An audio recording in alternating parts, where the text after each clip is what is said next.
নাটোরে দিনব্যাপী কৈশোর মেলা ও সাংস্কৃতিক অনুষ্ঠানের আয়োজন করা হয়েছে।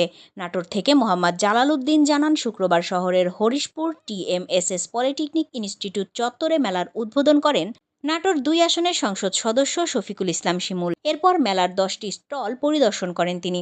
টিএমএসএস এর পরিচালক রেজাউল করিমের সভাপতিত্বে অনুষ্ঠিত আলোচনা ও সম্মাননা প্রদান অনুষ্ঠানে উপস্থিত ছিলেন অতিরিক্ত পুলিশ সুপার সদর সার্কেল মাহমুদা শারমিন নেলি, শিক্ষা অফিসার শাহাদুজ্জামান, টিএমএসএস এর নির্বাহী পরিচালক অধ্যাপিকা ডক্টর হোসনে আরা বেগম, জেলা আওয়ামী লীগের নেতা দিলীপ কুমার দাস, জেলা যুবলীগ সভাপতি বাশিরুর রহমান খান চৌধুরী এহিয়া, জেলা ছাত্রলীগের সাবেক সাধারণ সম্পাদক রিয়াজুল ইসলাম মাসুম সহ পলিটেকনিক ইনস্টিটিউটের শিক্ষক শিক্ষার্থীবৃন্দ এবং স্থানীয় জনপ্রতিনিধিরা। এরপর দিনব্যাপী মনোজ্ঞ সাংস্কৃতিক অনুষ্ঠান উপভোগ করেন অতিথিবৃন্দরা।